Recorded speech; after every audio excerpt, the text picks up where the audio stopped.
sí que me gustaría dejar claro una cosa. Se oye mucho entre el profesorado y entre, yo qué sé, vuestros padres, ¿no? Es que ahora la enseñanza, es que ahora los saben menos o se explica menos o los alumnos salen peor preparados. Yo no estoy para nada de acuerdo. Y me comentabas antes que estuviste 36 años como profesor. 36 años, sí. 36 años.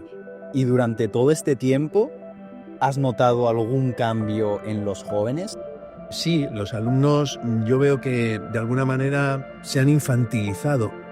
En filosofía lo que hace falta o lo que le pido a los alumnos es que ejerzan el pensamiento crítico. Es decir, que piensen, argumenten, razonen, y eso no se puede hacer en 10 segundos. El problema no es tanto en la pantalla como lo que se muestra en la pantalla. ¿Tiene sentido enseñar igual a todos? Yo propuse hace unos años en el Instituto Malilla, me inventé un programa que es el programa de jóvenes investigadores. ¿Crees que en la educación debería darse más pie a ese tiempo libre para pensar y enfocarnos a nosotros mismos?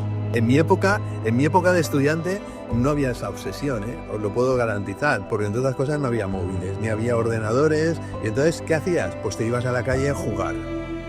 Y entonces aprendías mucho, porque la calle también es una escuela bien grande, de muchas cosas. Es alarmante que la principal causa de muerte en los adolescentes sea el suicidio.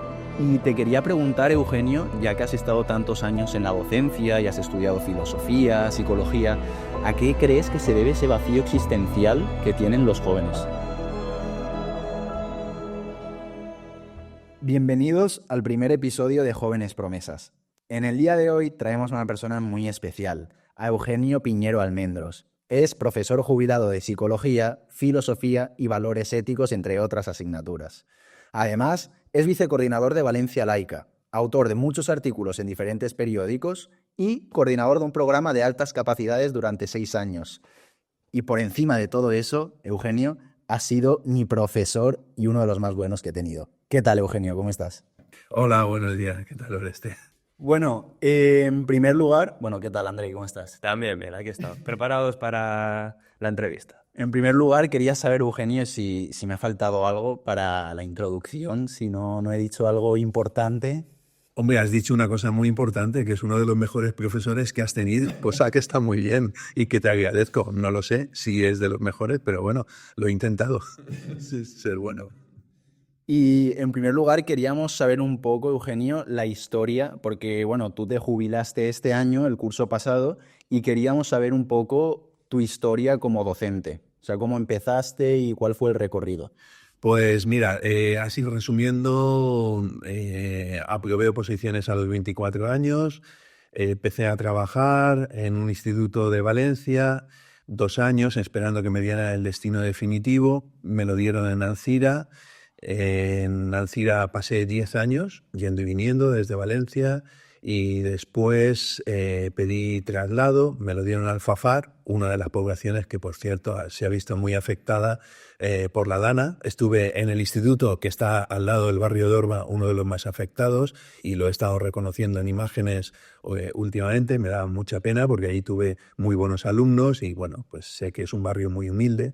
Y después pasé a Valencia, donde he estado 15 años y mis últimos 6 años pues los he pasado en el Instituto de la Cañada, donde ya me he jubilado. Sí, donde fuiste profesor. Sí, donde fui tu profesor y pues eso, 36 años de recorrido. Y estuviste los 3 años haciendo filosofía, psicología, valores. ¿Cuáles fueron las asignaturas que impartiste? Yo he impartido a lo largo de este tiempo pues muchas asignaturas, desde habilidades sociales, que era una asignatura, a filosofía, por supuesto, psicología, pero también he impartido antropología durante muchos años y sociología durante bastantes años.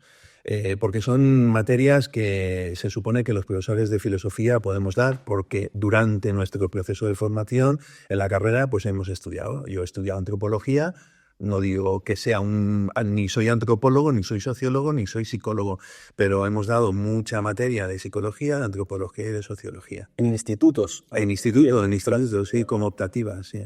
Aparte de ética, valores éticos y todas estas asignaturas como opción a la asignatura de religión. Quien no daba religión, daba esto. ¿Y de dónde surge este interés por la docencia? Pues mira, yo le he contado eso a los alumnos. Tuve la suerte de ser un profesor, de haber sido un profesor vocacional y de haber encontrado mi vocación en lo que hoy sería primero de bachillerato. Yo llegué a primero de bachillerato, una asignatura nueva, filosofía, ¿qué será eso?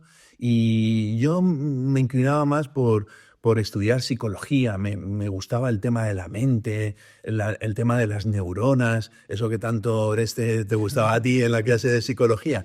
Y me gustaba todo eso. Y llego a clase y me encuentro con un profesor que lo hace ameno, divertido, interesante, y dije, quiero ser eso. Yo de mayor quiero ser profesor de filosofía.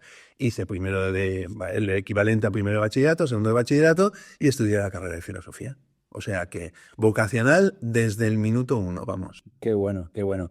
Y me comentabas antes que estuviste 36 años como profesor. 36 años, sí, 36 años. Y durante todo este tiempo, ¿has notado algún cambio en los jóvenes, en el alumnado? A ver, yo he notado cambios, desde luego, pero a veces pienso si los cambios se debe a que yo también cambio, ¿no? Y entonces no se ve no se ve de igual manera la enseñanza a los 24 años cuando empecé que a los 60 cuando he terminado, ¿no? Sí, los alumnos, yo veo que de alguna manera se han infantilizado, por decirlo de algún modo, pero también es verdad que es que ahora en los institutos hay alumnos desde los 11 años. Yo cuando empecé a trabajar, durante mucho tiempo, existía otra ley que a los institutos llegaban los alumnos con mínimo 13 o 14 años. Con lo cual, ese que sería el equivalente ahora de tercero de la ESO. Ahora los tenemos desde los 11 o los 12 años, con lo cual, pues claro, tienes alumnos mucho más infantiles. Ahora, yo sí que me gustaría dejar claro una cosa. Se oye mucho entre el profesorado y entre, yo qué sé, vuestros padres, ¿no? Es que ahora la enseñanza, es que ahora los saben menos o se explica menos o los alumnos salen peor preparados. Yo no estoy para nada de acuerdo. Yo he tenido en los últimos años, y vamos como botón, o sea, como muestra pues este botón, ¿no? Aquí Oreste, uno de los mejores alumnos que he tenido en mi vida. Yo he tenido alumnos que saben hacer muchas cosas que yo hubiera sido incapaz de hacer a vuestra edad, que con unas cualidades, unas capacidades y una preparación que yo mismo ni podía imaginar. Es verdad que hay otros muchos alumnos que tienen una peor preparación, pero así hablar en general que los alumnos ahora están peor preparados, para nada estoy de acuerdo porque, bueno, acabo de dirigir el año pasado 2 trabajos de investigación, por ejemplo, con alumnos de La Cañada, y lo han hecho fenomenal. Se han presentado al concurso de la Generalitat Valenciana, han ganado segundo premio, o sea que quiero decir que son muy capaces. Pero sí que es verdad que al tener alumnos más jóvenes en el instituto, pues quieras que no, hay una digamos, infantilización de todo el proceso educativo, porque claro, tienes que ver con gente pues que con unas conductas que antes no se veían. Claro. Y en cuanto a la atención y la concentración del alumnado, ¿has visto que cada vez ha ido a menos? Es decir, antes, por ejemplo, pues digamos que los alumnos no tenían acceso a tantas distracciones.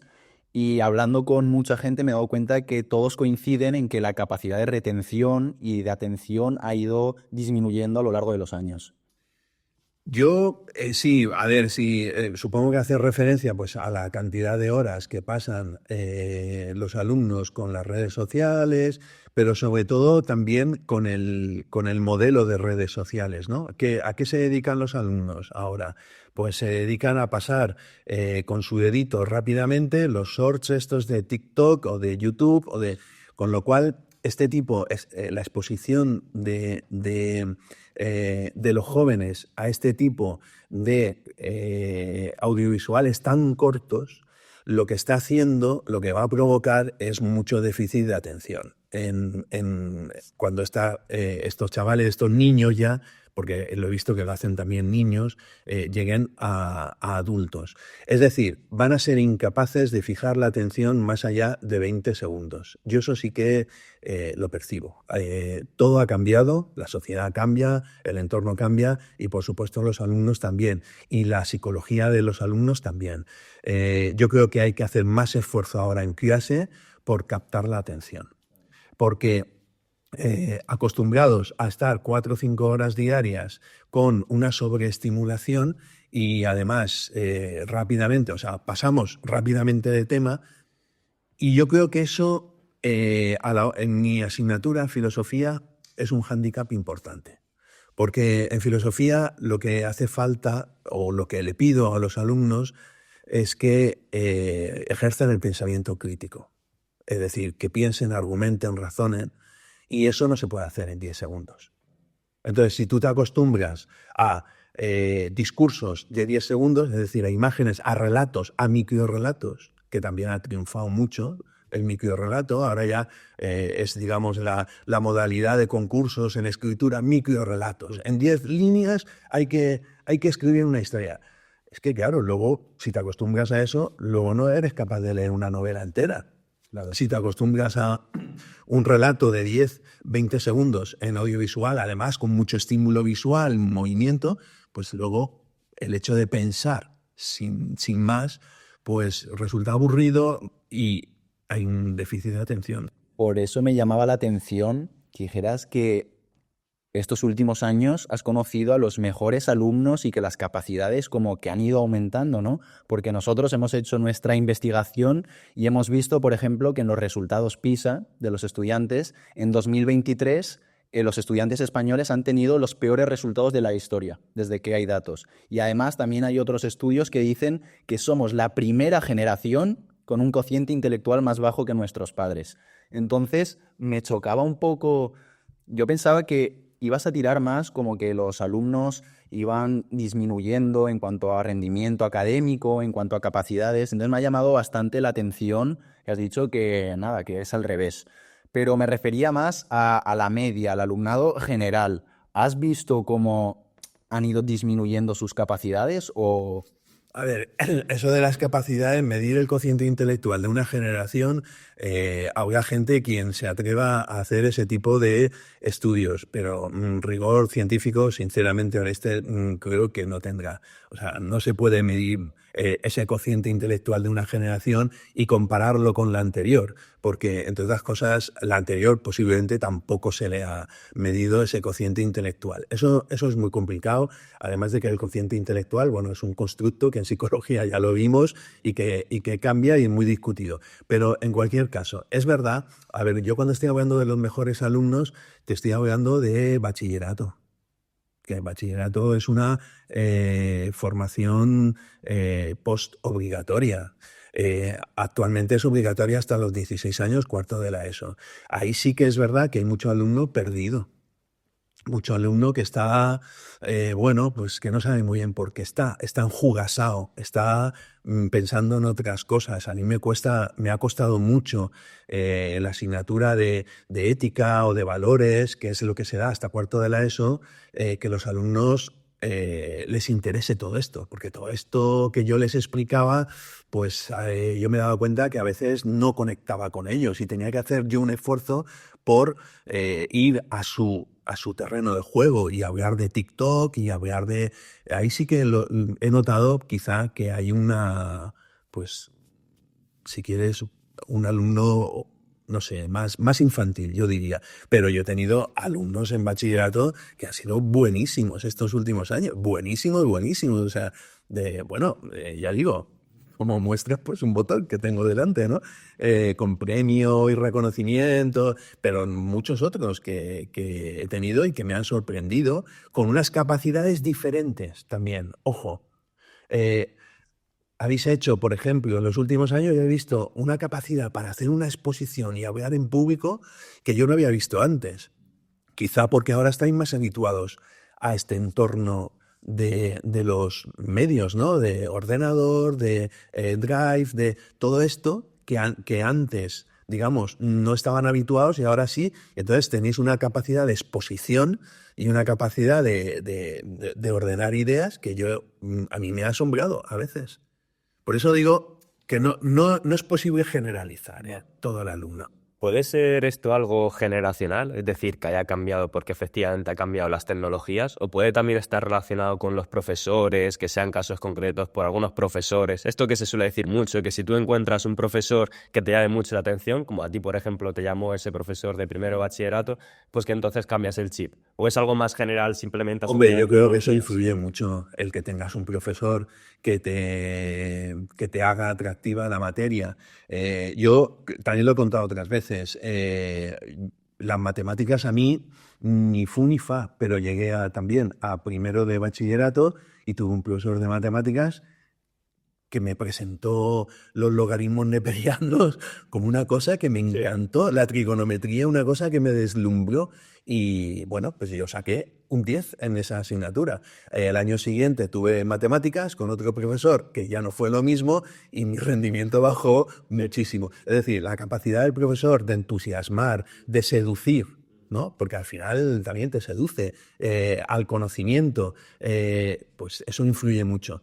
Pero bueno, influye todo, es que ha cambiado todo mucho. Es que redes sociales hace 20 años no había. Es que ordenadores, el móvil, por ejemplo, el smartphone no existía. Ese es otro tema que quiero tocar. Hemos hablado sobre el problema de las pantallas y de las redes sociales, porque además están diseñadas al milímetro para robarnos hasta el último segundo de tiempo libre que tenemos. Y es un problema, lo que voy a plantear ahora, no sé qué opinarás, sobre la incorporación de las pantallas en la docencia.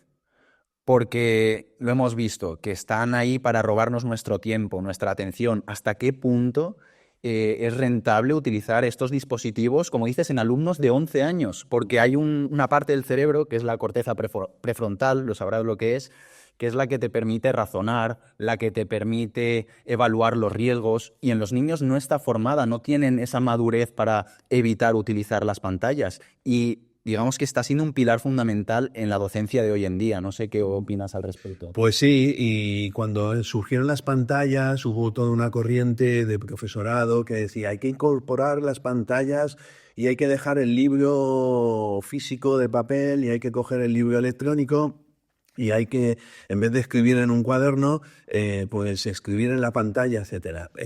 Yo estaba radicalmente en contra de eso. No por nada, no porque esté en contra de las pantallas. Las pantallas no dejan de ser más que un electrodoméstico, un artilugio.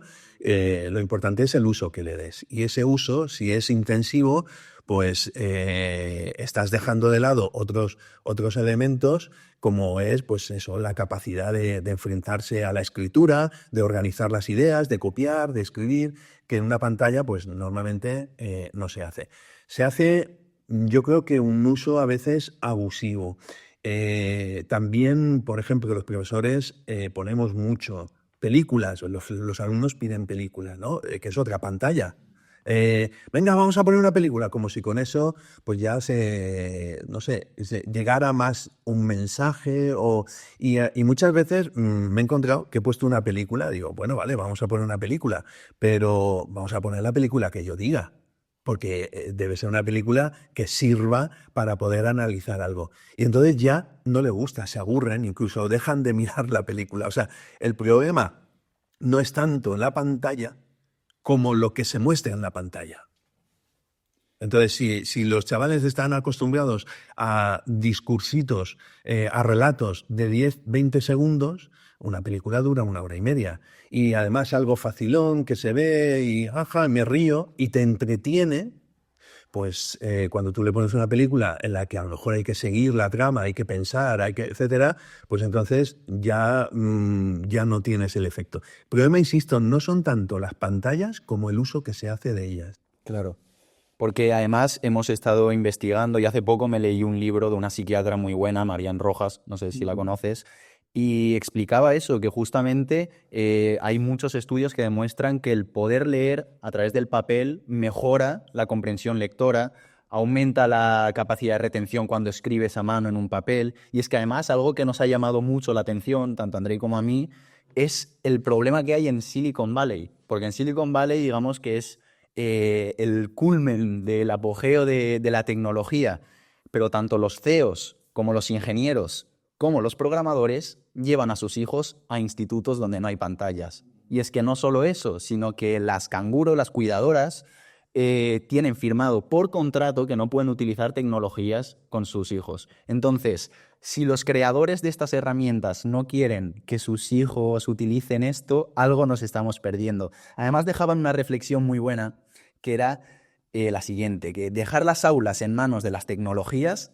es como dejar a los comedores en manos de Pizza Hut. Me hizo mucha gracia, pero demuestra muy, muy fielmente cómo es la realidad. Y una última reflexión es que en Suecia ya se han dado cuenta de esto. Como ahora en España tenemos los peores resultados de la historia, desde que existe este sistema de evaluación PISA, en Suecia se han percatado de esto, que han ido disminuyendo tanto los resultados como la comprensión lectora, la capacidad de retención. Entonces, ¿qué es lo que han hecho? Han invertido más de 100 millones de euros en eliminar pantallas y tecnologías y están volviendo al papel, al cuaderno y a los lápices. Entonces, me llamaba mucho la atención, porque le he estado preguntando a muchos padres, que no solo saben que no es bueno para sus hijos, sino que piensan que es beneficioso el incorporar las pantallas en las aulas.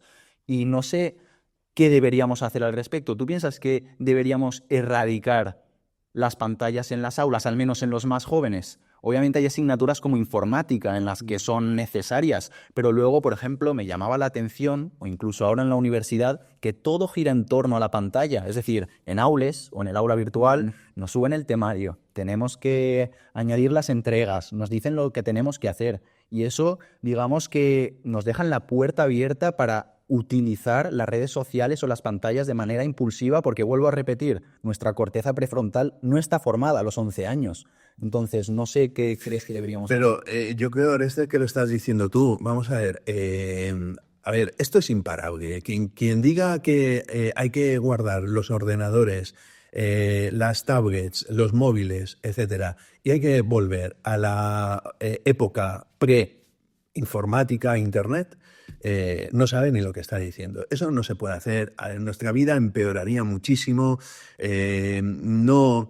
Aparte de que no tiene sentido, porque esto es imparable.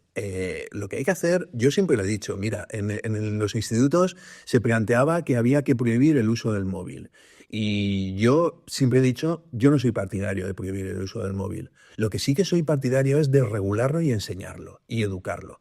Pero en esto, porque tú has dicho, mira, nos cuelgan el temario, entramos en aules, yo consulto, yo llevo un smartphone, por supuesto, como todo el mundo en el bolsillo, y lo utilizo, por ejemplo, para venir aquí, he mirado la localización. O sea, eso es una ventaja que es que los que no habéis padecido no tener Google Maps, no sabéis la ventaja que es, que antes había que mirar el plano, te equivocabas. Bueno, entonces, las pantallas son importantes, pueden ser muy útiles, pero el problema no es la pantalla en sí, es lo que será. Y sobre todo hay un aspecto que no has tocado y que me gustaría resaltar, que es que tú me estás hablando en el ámbito educativo. Sí. Y yo pregunto, ¿y en el ámbito familiar? Mira, yo cuando ahora se planteó este año pasado, hubo no sé si recordáis, un movimiento para prohibir los móviles en los institutos, se han recogido firmas y no sé qué.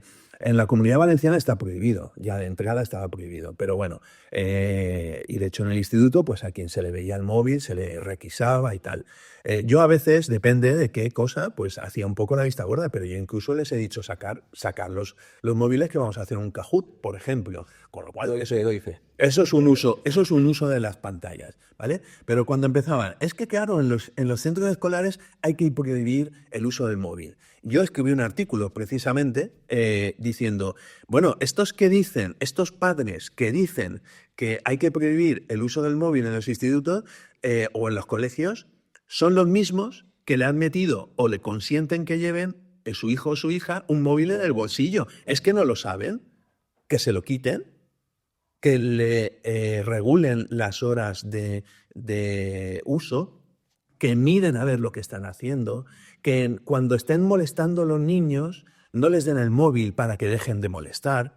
Antiguamente te enchufaban la televisión, pero claro, el televisor. Pero como el televisor solo había uno, pues bueno, luego te ibas a jugar, ¿no? Pero claro, si ahora te vas a jugar y te llevas una pantallita, porque te la han dado, ojo. ¿Y quién te la han dado? En el ámbito familiar. Claro. Por lo tanto, el problema yo no creo que sea la pantalla, sino qué uso y sobre todo qué aprendizaje están haciendo los niños con el uso de la pantalla. Cuando tengo un problema, cuando estoy ansioso, cojo el móvil. Cuando mis padres no, cojo el móvil. A partir de ahí, pues al final, por ejemplo, una cosa, y yo digo, mira, es que hay que hacer una cosa los adolescentes. Tienen que sentarse en el sofá y pensar. Eso se entiende como una pérdida de tiempo. Y yo eso lo he hecho mucho, lo sigo haciendo, pero lo hacía mucho. Yo me sentaba en el sofá, empezaba a pensar, pensaba en cosas que me afectaban, en cosas que me importaban. Parece que eso hoy en día no se hace y no se debe hacer porque es una pérdida de tiempo. Y entonces, ¿qué hace? Todo el mundo, esto lo vemos en todo el mundo. Cuando uno tiene un tiempo libre, saca el móvil y empieza a mirar, Claro. ¿no? Eso Para entretenerse. El problema es que ya hemos aprendido a hacer eso. Pero eso hay que trabajarlo desde la infancia en el ámbito familiar. El ámbito escolar tendrá su punto. Cuando todo eso se ha trabajado, ahora en Australia, no sé si habéis escuchado, esto es de ayer, han prohibido el acceso a las redes sociales a chavales que no tengan todavía los 16 años. Lo van a prohibir. Lo van a prohibir. Y las compañías se van a tener que, bueno, ya veremos cómo lo hacen eso, pero lo van a prohibir, terminantemente prohibido. Claro, es que hasta los 16 años tú tienes que aprender un uso razonable de las pantallas y del acceso a las redes sociales, pues a lo mejor con tu familia, que te puedas ver algo, ¿no? Puedes usarlo, pero no indiscriminadamente cuando a ti te dé la gana, porque entonces el circuito de recompensas, de que ya lo sabes de sobre del cerebro, la dopamina, chorros de dopamina, vamos, a punta pala porque, estoy viendo esto, me gusta y me está reforzando ese mismo uso. Y eso los niños, pues al final se convierte, como tú dices, en esclavos de las redes sociales. Eso mismo que decías me ha hecho gracia porque es justamente lo que dice esta psiquiatra, Marian Rojas, que hay que aburrirse 15 minutos al día. Porque Totalmente de siempre acuerdo. que tenemos algo de tiempo, ya sea en la cola del supermercado, esperando a que venga el metro o el autobús, yo me gusta mirar, y esto lo decía Eugenio en clase, aprended a mirar. Cuando vayáis en el metro, mirad, observad. Y miras como que la gente tiene que hacer algo, no sabe no hacer nada y piensa que usar el teléfono es como ser productivo de cierta manera o estar haciendo algo, porque no son capaces de no hacer nada y tienen que evadirse justamente cuando tienen algún problema, justamente como has dicho, con las redes sociales. Y otra cosa que me ha gustado mucho, Eugenio, ya te lo dije, sobre cómo nos impartías clase, es que nos recomendabas cosas para hacer fuera de clase, como por ejemplo lo es el leer, ¿vale? Porque mucha gente a lo mejor quiere leer, pero no sabe qué leer. Y tú me recomendaste Ensayo sobre la ceguera, George Orwell 1984, Rebelión en la granja. Me recomendaste un montón de libros de Freud también, que me encanta. Y uno de ellos, me lo estoy leyendo ahora, que te lo he comentado antes, de Viktor Frankl, que se llama El hombre en busca de sentido. Muy buen libro. Y básicamente este es un hombre que era, bueno, psiquiatra, psicólogo, neurólogo en Viena. Estaba, digamos, creando una rama de la psicología, que es la logoterapia. Pero ¿qué es lo que pasa? Que explotó, comenzó la Segunda Guerra Mundial. Entonces fue capturado en Viena y fue mandado a un campo de concentración, como es Auschwitz. Y en Auschwitz, pues lo que hizo como buen psiquiatra, como buen psicólogo, es analizar la conducta humana en esas condiciones. Y una reflexión que me llamó muchísimo la atención fue la de que la gente que tenía un motivo por el cual salir de ese campo de concentración sobrevivía. Es decir, él, por ejemplo, quería volver a escribir el manuscrito que se le había roto. Le habían quitado, Claro. así. O gente que quería volver a ver a su amada o a sus hijos, a su madre. Esa gente era justo la que sobrevivía. Si no, pues te ibas degradando con el tiempo y acababas muriendo. Entonces yo me paré a pensar y dije, ostras, imagínate en el caso de que haya un conflicto bélico aquí en España y tengamos que ser nuestra generación presos de guerra o tengamos que ir a un campo de concentración. yo no sé hasta qué punto seríamos capaces de sobrevivir, porque es alarmante que la principal causa de muerte en los adolescentes sea el suicidio. Y te quería preguntar, Eugenio, ya que has estado tantos años en la docencia y has estudiado filosofía, psicología, ¿a qué crees que se debe ese vacío existencial que tienen los jóvenes? Uf, esa es una pregunta que si se pudiera contestar, yo creo que bueno, nos libraríamos o podríamos evitar muchísimas desgracias, ¿no? Eh, bueno, quería comentarte una cosa del libro, ¿no?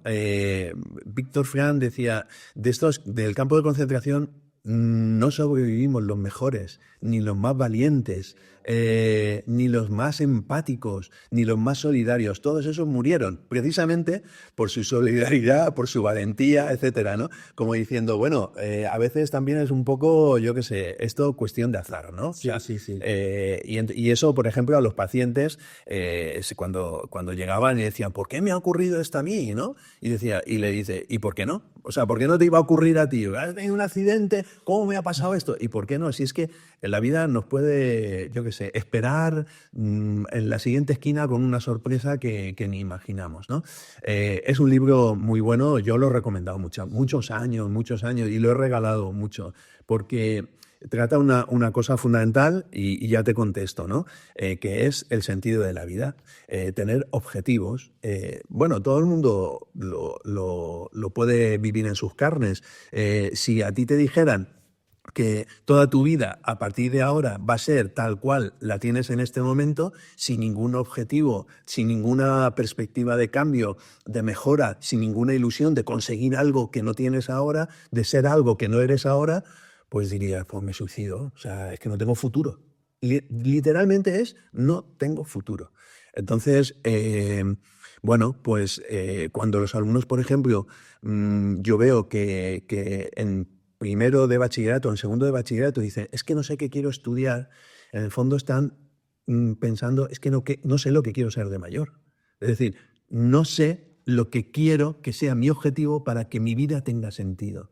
Y yo cada vez eso me lo he tomado mucho más en serio. Sé que es angustioso que adolescentes que ven que enseguida van a abrir una etapa importante en su vida, como es estudiar en la universidad o hacer una FP, lo que sea, y no saben lo que quieren hacer. Eso es un estado de desasosiego, de inquietud. Si a eso le sumas que, bueno, pues hay mucha gente, bueno, existen enfermedades también mentales, ¿no? Depresión. Existe además el tema de las redes sociales, sí que ha incidido en esto.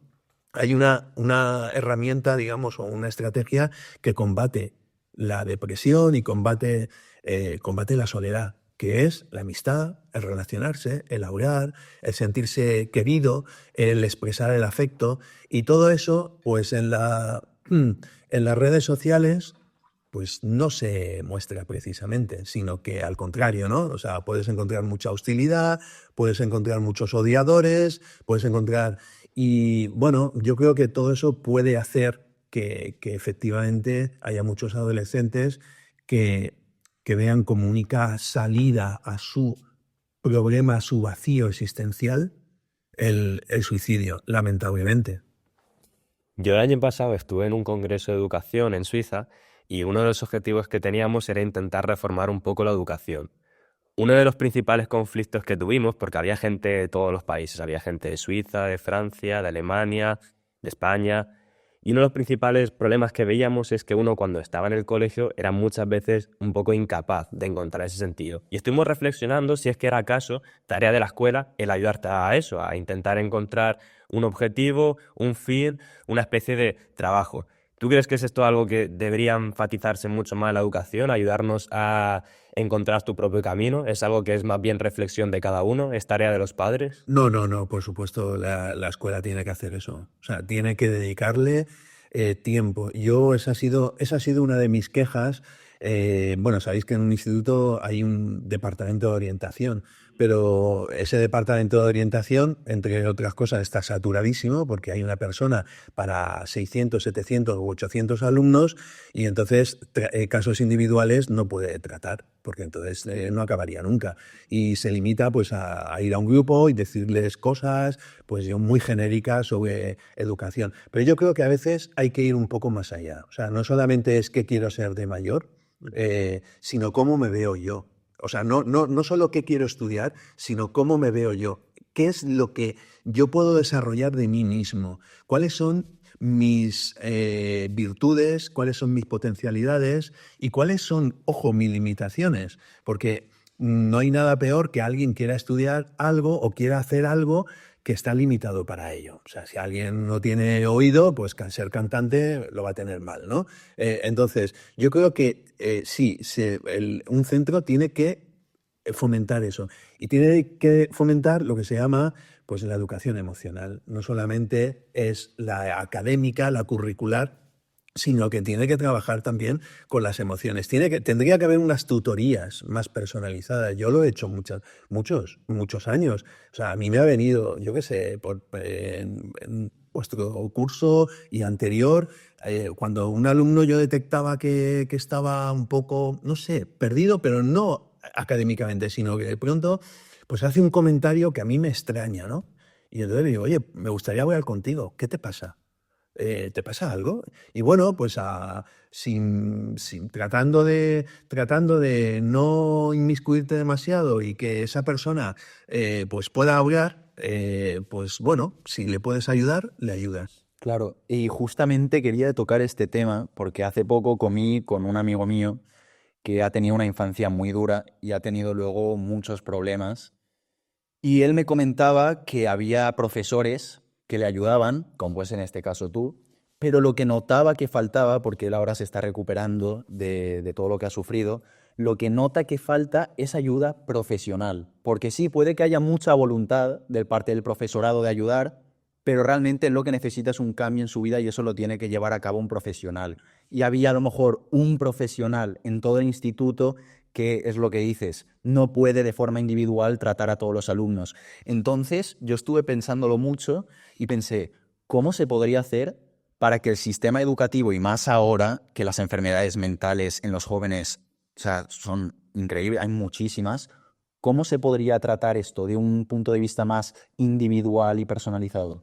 A ver, lo que no sé, el psicólogo o psicóloga de un departamento de orientación, su objetivo no es hacer terapia con los alumnos, ni imposible, o sea, es... Totalmente. Entonces, pero yo sí que creo que habría que preparar al profesorado para detectar precisamente casos como el que estás contando de tu amigo y otros que unos se producen en el colegio, otros se producen en el instituto. La adolescencia es clave, es una época clave en el desarrollo de la persona, donde hay múltiples contradicciones personales, donde hay muchos miedos, donde se juega mucho con las amistades, juegan un papel importantísimo los amigos, pero también el silencio que te imponen otros, ¿no? que te apartan. Entonces ahí está el tema del bullying y hay muchos temas.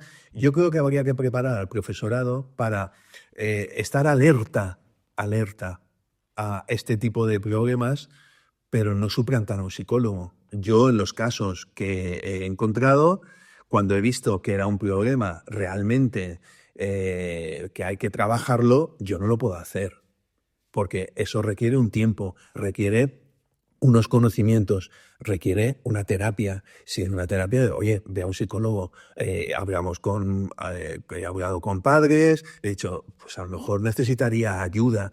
¿Qué ocurre? Que esta ayuda, pues en la mayoría de los psicólogos hay que pagarlos, porque la seguridad social, es decir, lo que es público, hay muy pocos. Claro. Con lo cual, pues a veces entre que hay que pagar o también existe el prejuicio de que parece que ir al psicólogo es como que mi hijo esté loco, pues a lo mejor tampoco hago esto, ¿no? Pero sí, los profesores, yo creo que tendríamos que hacer una especie de, preparación para detectar. Claro, pero es que aparte de eso, por ejemplo, en la Universidad de Valencia sí que he estado investigando Y, por ejemplo, hay 10 sesiones gratuitas con un psicólogo profesional para aquellos que lo necesiten. O sea, tú si eres estudiante de la Universidad de Valencia puedes acceder a esas sí, 10 no lo sesiones. sabía. Sí, qué bueno. Y yo pienso que también haría falta en los institutos, porque es lo que te digo, hay mucha voluntad, el profesorado puede decir, bueno, este necesita ayuda, este no, pero es que las circunstancias económicas de la gente, o sea, hay gente que no puede permitirse ir a un psicólogo privado, que a lo mejor son 100 euros la sesión o 60 euros la sesión. Entonces yo pienso que de parte del Estado o del sistema educativo debería haber más ayudas enfocado a eso. Y lo que comentabas también en cuanto a la formación del profesorado, ¿no? Me parece, y además leyendo uno de tus artículos, que también han de formarse en otro aspecto, y es el de la sexualidad. Porque lo explicabas muy bien que esto es un tema tabú y realmente los problemas que surgen de la falta de educación, ¿no? Porque si no lo educamos en las clases, hay otras, digamos, materias, otras ramas, como puede ser la pornografía, que explican o educan a los niños y esto deriva a una serie de problemas que, bueno, lo estamos viendo. La juventud de hoy en día, o sea, los jóvenes están violando más que nunca. Hay muchas manadas de jóvenes que se ven influenciadas por este uso impulsivo de la pornografía, incluso la violencia a mujeres y el maltrato, incluso el asesinato a mujeres. ¿Cómo crees que se debería educar al profesorado para evitar de educar a los alumnos? A ver, sí, dos cosas. Una, estoy completamente de acuerdo en que los servicios públicos y por lo tanto gratuitos deberían incluir más psicólogos. Actualmente hay en los centros de salud, así que hay algún psicólogo, pero claro, si solo hay dos para una población, por ejemplo en Paterna, pues no dan abasto. Entonces, eso debería ser, y cada vez más necesario porque hay mucha más gente que es consciente, este estilo de vida que tenemos, adultos y jóvenes, pues es consciente de que requiere a veces una ayuda. El tema de la sexualidad, pues sí, es un tema que yo desde que empecé a trabajar en la enseñanza me di cuenta de que hay un déficit ahí de educación sexual, porque es un tema tabú. Hay gente que no lo quiere tratar, se avergüenza. Si lo tratas en clase, pues incluso te pueden llegar padres, como a mí me pasó. Yo fui al principio de trabajar, al cuarto año, pues empecé a ser, no, al segundo año, vicedirector de un instituto de Alcira, y entonces una de las cosas que por entonces hacía la Consellería de Educación era hacer campaña activa contra el SIDA. Que es el 1 de diciembre, el Día Mundial del SIDA, y entonces se repartían preservativos para que en los institutos, esto hoy en día es inconcebible, pero nos daban una bolsa con 1000 preservativos para repartir entre el alumnado. Si yo esto lo he comentado con algunos, aquí sí que hay un retroceso. Si yo en el último instituto que he estado, el IES La Cañada, voy con una bolsa de 1000 preservativos a repartir en los institutos, salgo en los periódicos y denunciado. Y allí se hacía. Y se dejaban los preservativos, venía gente a dar charlas, dejaban ahí los preservativos y los chavales, las chavalas iban y cogían los que necesitaran o consideraran. Bueno, sí que había alguna protesta. Y bueno, pues por parte de los padres, pero más o menos eso se aceptaba. Pero esto sí que yo percibo que ha ido hacia atrás. Ha habido una especie de un retroceso. Una involución. Una involución.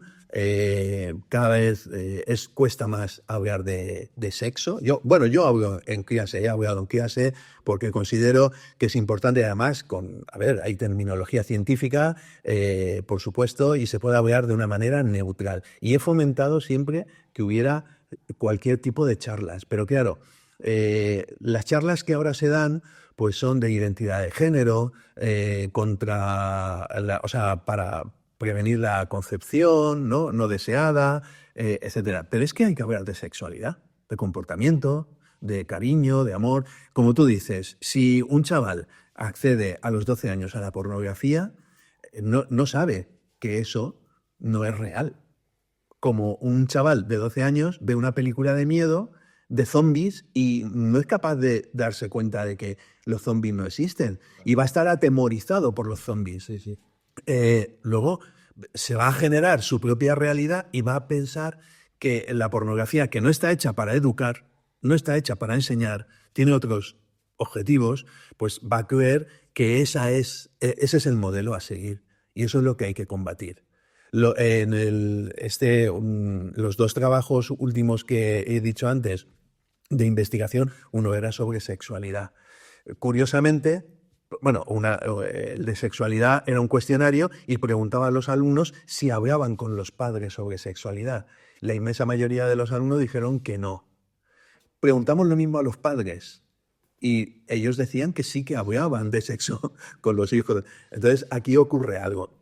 O alguien miente o se tiene una percepción muy diferente de lo que es hablar de sexualidad. Yo creo que habría que hablar muchísimo más, con más naturalidad, que por hablarle a tu hijo o a un alumno de sexo no va a tener ni unas relaciones sexuales ni más intensas ni nada por el estilo. Al contrario, va a ir con más información, más seguridad y por lo tanto pues va a poder elegir mejor cómo quiere que sea su vida. Por continuar un poco más, una última cosilla con el tema de sexualidad, porque es algo de lo que se está hablando últimamente bastante. ¿Cuál sería entonces quizás la mejor forma de introducirlo? Porque hay quienes opinan que quizás con los talleres basta dentro del aula, que quizás debería hacerse una asignatura por separado o que quizás cada profesor simplemente debería tener la libertad de poder hablar de ello en clase. ¿Es suficiente con los talleres? ¿Hace falta más? A ver, sí, los profesores deberíamos tener plena libertad para poder hablar si surge el tema. Evidentemente, en la clase de matemáticas va a ser más complicado que surja el tema de sexualidad, pero en las asignaturas que yo impartido, como son ética o son psicología, que precisamente una de las ocupaciones de un psicólogo es ser sexólogo. O sea que se puede tratar y abordar con naturalidad. Yo en ese sentido lo he hecho siempre, siempre. Y además he detectado en el alumnado mucho interés. Porque preguntan, porque quiere saber, la gente quiere y contrastar opiniones, etcétera. Pero yo creo que ahí lo fundamental sería dedicarle talleres de sexualidad, no charlas. Porque una charla llegas allí a 40, 50, 60 personas, como fue la última en el instituto y te ponen unas diapositivas y sí, te explican, se ve el aparato, o sea, los genitales masculinos y femeninos, aparato reproductor, te explican métodos anticonceptivos, pero eso no es sexualidad, o es una parte de la sexualidad.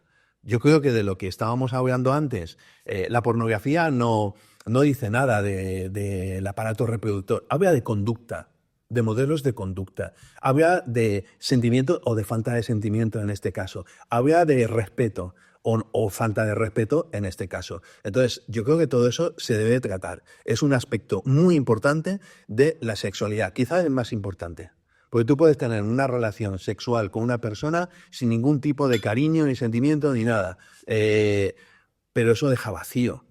Por cierto, hay un libro que yo creo que también lo recomendé, que lo recomiendo, Tokyo Blues, de Murakami, que es un adolescente japonés, es una historia que a todo el mundo que se le recomiendo le encanta ese libro. Otros libros de Murakami me han parecido un poco espesos, pero Tokyo Blues, habla precisamente de un adolescente que en un momento dado, por darle un giro a su vida, se dedica a tener relaciones sexuales a diestro y siniestro, por llenar su vida, y lo único que consigue es agrandar el vacío. Claro. Con lo cual, pues lo decía, ponía como ejemplo precisamente de eso. O sea, la gente no quiere solo tener relaciones sexuales, ni lo que quiere es sentirse feliz, plenamente feliz, y entonces todo eso hay que educarlo. Y todo eso pasa por lo emocional. Hay que hacer talleres de sexualidad. Ya. Y hemos hablado sobre los alumnos y los jóvenes. Ahora queremos hablar un poco sobre los profesores y un poco más en profundidad sobre el sistema educativo. Y qué cosas están bien, qué otras cosas no han cambiado y qué se podría mejorar. En cuanto a los profesores, unas últimas encuestas y unos estudios realizados por unas fundaciones dicen que están más desmotivados, más desorientados y más quemados que nunca. Y yo creo que esto se contagia en el aula a los alumnos. Y hablábamos antes de ese profesor de matemáticas o ese profesor de filosofía que hacía que los logaritmos neperianos fueran ¡guau!, increíble. Y esto cada vez más veo que los profesores no quieren impartir clase. Y yo no sé cómo se podría abordar ese tema, cómo se podría cambiar. No sé si es por el sistema que... No lo sé. Porque estábamos hablando antes con Andrei y muchas veces cuando apruebas la plaza, tú aprobaste con 24 años, mucha gente se conforma y dice, ¿por qué voy a trabajar más? Si haga lo que haga, voy a cobrar lo mismo. Como que no se dignan a esforzarse. Luego hay otros casos, por ejemplo, tú lo hacías muy ameno y se notaba de verdad que te gustaba lo que hacías, pero muchos otros profesores, que creo que son el grueso, incluso en la universidad, no. Y no sé cómo se podría abordar ese problema, porque yo creo que si los alumnos carecen de motivación desde jóvenes, luego es normal que no sepan lo que quieren estudiar o es normal que luego tengan facilidad para tener un vacío interno. ¿Cómo crees que podríamos abordar este tema? Pues es una cosa muy compleja, pero bueno, yo he reflexionado mucho sobre eso y hay muchos elementos. Es verdad que hay muchos profesores que entran a la profesión. Bueno, pues eres funcionario, tienes tu plaza, es digamos, un trabajo cómodo en ese sentido, ¿no? Dado que, bueno, pues en la empresa privada, por ejemplo, pues te pueden despedir, tienes que estar como más hostigado, ¿no? Por la consecución de objetivos, etcétera. Es verdad que hay mucho profesor que entra a la enseñanza solamente como un medio de trabajo más y, bueno, pues trabajar lo que me pagan y poco más, ¿no? Pero también es verdad que hay muchos profesores, yo he conocido muchísimos que son vocacionales y aunque no lo sean, son profesionales auténticos y le dedican muchas horas. Mira, hace muy poco en la cadena SER dieron la noticia de que entre el profesorado es donde más horas extras se hacen sin remunerar. El colectivo del profesorado. Esto que se habla de las horas extras que no se pagan, ¿no? Sí. ¿Cuántas horas haces que no te han pagado? Sin embargo, tenemos fama socialmente de que el profesorado trabajamos poco. Porque, claro, tenemos 18 horas lectivas, es decir, tenemos presenciales ahí en clase, ¿vale? 18 horas a la semana. Piensa que la jornada laboral son 40, ahora la quieren bajar, ¿no? Y dice, y ha habido políticos, yo recuerdo una política concretamente del Partido Popular, Esperanza Aguirre, que en su momento dijo, pero bueno, ¿de qué se quejan? Porque subieron a 20 horas lectivas, ¿no? ¿De qué se quejan los profesores? Y total trabajan 18 horas. Y esa es la primera causa de esta situación. Es decir, hay una consideración del profesorado interesada por parte de grupos políticos de que somos unos vagos, de que vivimos estupendamente y de que no nos merecemos ni más salario ni más reconocimiento. Y hay una carencia del reconocimiento social de la tarea del profesorado. El otro día me decía una chica, es que he hecho una guardia de medicina de médico de familia, 24 horas y claro, me la pagan no sé qué, no me la pagan. Y yo me estaba recordando cuando yo iba de viaje, que últimamente ya no he ido, te vas de viaje un profesor con los alumnos, 7 días, 10 días a un sitio, a donde sea, París, a donde sea, y estás trabajando 24 horas, porque si pasa algo, tú eres el responsable, tienes que organizar... Estás durante 7 o 10 días trabajando 24 horas y nadie te agradece eso, ni te lo paga, ni nada. O sea, no hay un reconocimiento como tal. Y esto, bueno, se pasa un poco por alto. El profesorado puede hacer mucho, tú lo decías, y bueno, es que pues eso, es que es vocacional o entra... Y no es así. Entonces, ¿cómo se soluciona esto, la falta de motivación? Bueno, pues hay componentes personales. Hay gente que es más apagada o más tímida o menos, digamos, carismática y hay otras personas que se implican mucho más. Pero sí que es verdad que hay una falta de reconocimiento del profesorado. En otros países, a la profesión de maestro, de profesor, van los mejores. Aquí no. Incluso ahora los padres, que esta es una de las cosas que más se hablaba, ¿no?, entre los profesores. Los padres vienen a protestarte cuando su hijo ha suspendido con un 2 y te vienen a reclamar. Y dices, pero no me vengas a reclamar, piensa a ver qué está haciendo tu hijo o tu hija y no lo justifiques. O sea, a lo mejor es falta de trabajo. Puede ser que haya, no sé, podemos hablar, claro que sí, pero no acuses. Claro. No acuses. Yo siempre he hablado con los padres, pero es verdad que los padres últimamente es como que delegan, igual que hablábamos antes del móvil, delegan la responsabilidad. Y muchas veces dicen, la culpa es de... Entonces, todo esto socialmente pues hace que la profesión de profesor no sea muy atractivo. En el derecho romano daban una especie de dos definiciones sobre la palabra autoridad. Por un lado estaba auctoritas y por otro lado estaba potestas. Potestas se intentaban referir a la capacidad que tiene alguien sobre otros o para controlarlos, que era esto que hemos escuchado todos de que hace muchos años como que los profesores tenían la regla en la mano. Autoritas, por otro lado, querían intentar hablar de eso, sobre el reconocimiento que tiene una persona a la hora de hablar, a la hora de escucharse. Digo esta reflexión porque hice un debate sobre la autoridad del profesorado y nos dimos cuenta de que uno de los pilares era ese, entender no aumentar la autoridad de los profesores como darles más poder, sino como darles más reconocimiento. O sea que el punto que estás haciendo me parecía muy interesante. Luego lo segundo, mi madre también es profesora. Y mi madre también me ha dicho muchas veces lo mismo. Sí, quizás los profesores hay muchos que están un poco más desmotivados y ahora podemos ahondar un poco más sobre eso, pero ella también tiene en su experiencia personal que ha visto a muchos profesores que también están igual de capacitados o al menos con ganas de intentar cambiar hacia mejor sus alumnos. Pero entonces sigue surgiendo la duda de cómo es que están tan desmotivados. ¿Es simplemente por la figura? Y había otra cosa interesante en el estudio este de la Fundación SM, que es de 2023, que a mí me llamó mucho la atención, y es que había una encuesta donde les preguntaban lo siguiente, les decían, grado de acuerdo con las siguientes afirmaciones. Daban una afirmación y los profesores tenían que decir si estaban bastante o totalmente de acuerdo, o nada de acuerdo, o poco de acuerdo. Y una de ellas decía, soy libre de usar mis propios materiales complementarios para mejorar el aprendizaje de los estudiantes. Y un 47% decía que nada o poco. Esto quizás sumado a la tendencia que al menos estoy percibiendo yo últimamente en los años del sistema educativo, con la cantidad ingente de burocracia que hay, con la cantidad tan alta de legislación que hay, ¿podría eso afectar a la desmotivación que quizás surge en los profesores? Seguro, seguro. Cada vez, sí. Mira, además me alegro porque eso es un punto, que lo hayas dicho porque es un punto muy importante. Hay un aumento de la burocratización.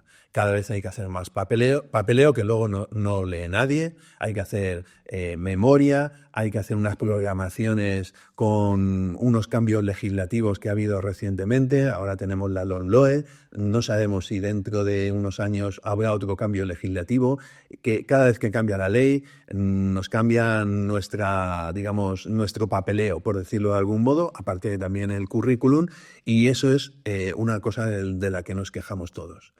Hay que hacer muchos papeles, muchos informes, hay que hacer, a la hora de evaluar, hay que hacer informes, los tutores les desbordan los papeles, se les salen por las orejas porque es que ya no pueden más, los jefes de departamento lo mismo, y yo he sufrido eso, como supongo que habría sufrido tu madre, y es otro de los problemas que hace que pues uno se desmotive y diga, ¿y todo esto para qué, no? Te aburre, porque tú lo que quieres es explicar, mejorar el conocimiento, hacer que los alumnos mejoren en cuanto a personas, pero todo lo otro, ese papeleo, pues no se simplifica. Estamos en la sociedad de la burocratización. Sí.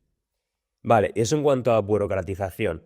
Una pregunta antes de que nos vayamos sobre la burocracia, muy corta. Simplemente me acaba de surgir ahora como mera curiosidad. ¿Cuál es supuestamente el objetivo de esa burocratización? O sea, ¿hay un objetivo detrás del cual haya que registrar todo en papeles? ¿Es por a veces miedo que tiene el sistema educativo de que se enseñe algo que no se debería haber enseñado a los alumnos? ¿O cuál es supuestamente? Pues es que hay que registrarlo todo. Se supone que el profesor tiene que estar absolutamente programado, es decir, yo tengo que hacer como profesor una programación de lo que voy a hacer en el aula y lo tengo que dejar por escrito. Tengo libertad para hacer lo que quiera, existe la libertad de cátedra, de lo que quiera dentro de unos márgenes, claro, pero tengo que dejarlo por escrito. Y entonces me obligan a que especifique objetivos, competencias, de todo. Al final tú llegas y explicas sabes lo que tienes que explicar, no tienes que reflejar todo eso. Todo eso, lo más lamentable, bueno, y luego tienes que recogerlo, tienes que hacer el previo, luego das las clases y luego tienes que hacer el posterior, es decir, recoger todo lo que has hecho. Todo eso, lo más lamentable es que lo entregas a un sitio que nadie va a leerlo.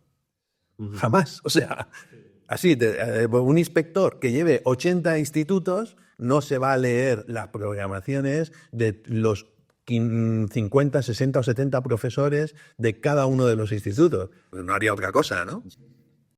Hasta ahora hemos hablado todo sobre cambios que ha sufrido el alumnado, los profesores, el sistema educativo. A mí me llama mucho la atención una cosa que decías al principio, que era muy interesante, que era toda esta idea sobre que el problema, por ejemplo, pues no es exactamente las pantallas, sino lo que hacemos con ellas, lo que hay detrás de ellos. Que a veces no es tanto quizás el método exacto que utilizamos, sino hacia qué objetivo lo utilizamos o qué es lo que enseñamos a través de esa herramienta. De eso es un poco lo que queremos hablar en este segundo bloque, que le quede claro a la gente ya, independientemente si es el móvil o si es vía oral, de qué temas se tienen que hablar y de qué temas se tienen que tratar más. Asignaturas, tiempo en la escuela, contenido personalizado. Para intentar seguir un orden vamos a empezar por lo que creo que tiene más sentido, que es una pregunta un poco general, pero es educar para qué. ¿Cuáles deberían ser un poco los fines? Si se pueden enumerar mejor, si no los vamos hablando y lo vamos concretando después de la educación. A ver, la educación en general tiene dos, tal y como se plantea ahora, tiene un objetivo muy claro. Yo esto lo he denunciado muchísimas veces. La educación, el sistema educativo está pensado prácticamente para conseguir obreros, especialistas y gente técnicos, vamos, a que sepan hacer algo para que la sociedad siga funcionando a nivel, pues eso, de productividad. El sistema económico lo ha fagocitado al sistema educativo de tal manera que hoy en día, por ejemplo, pues se han incorporado muchas más horas de una asignatura que se llama economía, para empezar.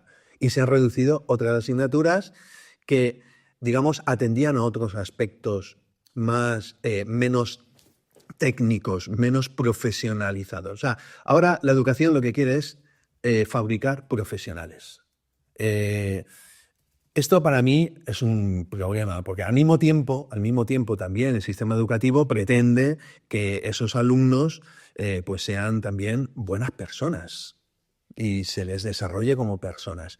Y para mí, precisamente ese es lo más descuidado. Todas las humanidades se han ido reduciendo, filosofía se ha ido reduciendo y cuando no reduciendo se ha ido minusvalorando. Son asignaturas que no tienen una utilidad, una rentabilidad profesional, técnica, para la sociedad, por lo tanto, como que no tienen tanto interés, ¿no? Y se ha ido relegando a un aspecto minoritario. Sin embargo, son asignaturas muy formativas, porque son precisamente las que no te explican cómo hay que hacer algo, sino que a lo mejor plantean si hay que hacer ese algo o no, o si hay que darle otro sentido a todo esto, ¿no? Entonces, bueno, pues el objetivo es ese, básicamente. Yo cuando venía aquí en autobús estaba viendo un vídeo muy famoso que hay de TED, no sé si lo conoces, TED. Sí, sí. Son las charlas estas donde la gente puede dar las presentaciones, muy famosas por todo el mundo. Sí, que creo que también hay en habla hispana. Sí, sí. Y escuchaba una de un hombre llamado Sir Ken Robinson que decía en inglés "Do schools kill creativity?", si los colegios matan la creatividad, y decía un par de reflexiones muy interesantes. La primera es que, por ejemplo, lo que pasa con los colegios es que tendemos a estigmatizar mucho los errores y que uno, si tiene miedo a equivocarse, prácticamente nunca va a poder ser creativo.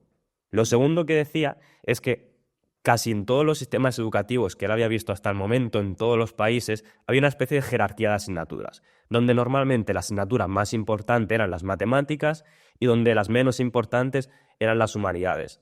Él decía lo mismo, es muy peligroso esto porque es en estas asignaturas de las humanidades, como puede ser incluso baile, arte, etcétera, donde quizás tenemos menos miedos a equivocarnos y donde podemos ser más creativos, y que esa pérdida estaba causando como bastantes estragos. Completamente de acuerdo en ese sentido. Sí, además las matemáticas vinculadas a la informática se han convertido en la reina de las y es verdad que son importantes, pero yo en esto es que soy muy antiguo. Soy del siglo IV antes de Cristo. Soy de Platón.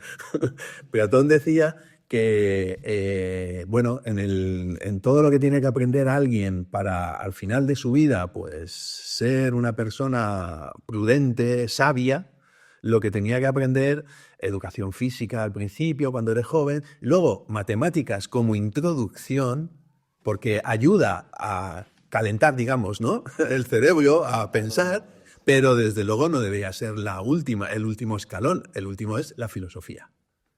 ¿Y él qué entendía por filosofía? Pues la reflexión sobre todo, sobre el arte, es decir, historia del arte, ahí estaría incluido, y la reflexión que se hace sobre, yo qué sé, la vida humana, sobre los objetivos de la vida, sobre la libertad, sobre política, qué queremos hacer en política. Es decir, que yo en ese sentido pongo, quizá por deformación también profesional, evidentemente he sido profesor de filosofía, pero considero que habría que dar más margen a otro tipo de materias para que precisamente se puedan formar más como personas. Porque al final, mira, tú cuando tienes a un técnico que sabe, está muy especializado en una tecnología, pero no sé si se pueden decir tacos, pero es un hijo de puta, es decir, no es una buena persona, nos amarga, o sea, nos arrepentiremos de no haberle dado la formación como buena persona.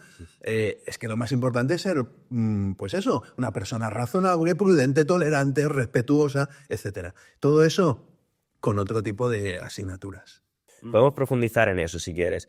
Ya que nos ha quedado claro quizás cuál es el objetivo de la educación y cuál debería de ser el lugar, quizás algo más enfocado a que la gente sea capaz de decir por sí mismo, a que reflexione, que sepa vivir en sociedad, vamos a intentar ver cuáles serían algunas de las asignaturas que hay y si están bien o si ya podríamos cambiar o añadir algunas nuevas. Y yo en la categoría que vi o investigando un poco por internet, vi que hay distintos tipos de asignaturas que no están tan presentes en nuestro sistema educativo y sí lo están en otros sitios. En concreto tengo aquí como 2 categorías, casi que 3, se me ocurre ahora una tercera. Primero son quizás las asignaturas más teóricas, o al menos el enfoque que se le da ahora mismo, que pueden ser asignaturas como quizás matemáticas, física, química, no despreciándolas ni nada, sino simplemente diciendo que se basan más en la teoría. Luego hay asignaturas prácticas. Esto lo he visto en otros países, sobre todo amigos que tengo que se fueron a Estados Unidos. Asignaturas donde te enseñan a cocinar en clase, donde te enseñan carpintería en clase. Y un tercer bloque de asignaturas que sería algo así como valores, que podríamos incluir dentro incluso filosofía, valores, religión, psicología. De estos 3 bloques, ¿crees que se debería priorizar alguno, que falta alguno, que habría que incluir? Podemos seguir analizando bloque por bloque si quieres. No, a ver, sí, más o menos eso es lo que hay. Hay educación física también está, ¿no? Vamos, actividad, ¿no? Aquí se da también tecnología, que es saber, pues eso, ¿no? Manejar determinadas herramientas, que es un poco lo que tú decías de carpintería, lo que pasa que de otra manera, ¿no? No, cada país tiene su sistema. Lo que pasa es que si hablamos, por ejemplo, de bachiller. Es que, claro, todo depende. Mira, o sea, aquí hay una edad obligatoria educativa, que son hasta los 16 años. Y ahí se acaba la ESO, la educación secundaria obligatoria. Por lo tanto, dado que es obligatorio, lo que se pretende es que sea pues también muy generalista. Y hay un poco de todo. Hay una miscelánea y hay bueno, de todo, música, unas veces se equilibra más hacia un lado, otras veces se desequilibra hacia el otro, pero bueno, hay un compendio Pero luego está el bachillerato. El bachillerato tiene un único objetivo, que es presentarte a selectividad para luego ir a la universidad o también a un ciclo formativo superior. Pero claro, entonces está muy abocada a una preparación pues más dirigida hacia ciencias. Es que es el propio sistema educativo el que está condicionando y cómo está diseñado el que está condicionando que se den unas asignaturas u otras. Yo creo que habría que fomentar más el tipo de asignaturas en las que el alumno piense, tenga espacios de reflexión, no necesariamente filosóficos. Puede ser de cualquier otro tipo, de sexualidad o de la vida o de, yo qué sé, de lo que sea. Pero sí, vamos, básicamente son esos 3. Ahora, has nombrado una asignatura que para mí tienen un especial significado, porque si habéis leído cosas, yo, y lo habéis comentado, ¿no? Soy vicecoordinador de Valencia Laica, estoy en la Junta Directiva de Europa Laica y nosotros abogamos porque la educación debería ser la propia de un Estado como el nuestro, aconfesional. Y en ese sentido la religión no debería estar como una asignatura. Porque religión no es historia de las religiones, ¿eh? Es adoctrinamiento religioso, es decir, es religión católica. También hay otras que se imparten de manera minoritaria. Está la musulmana, la judía y la evangélica. Pero la que está extendida en todos los institutos es... Y eso, la religión parte de dogmas de fe. Por lo tanto, entendemos que no debería estar una asignatura basada en dogmas de fe. ¿Qué ocurre si yo no creo que Jesús es el Hijo de Dios? Pues que no soy católico, no soy cristiano.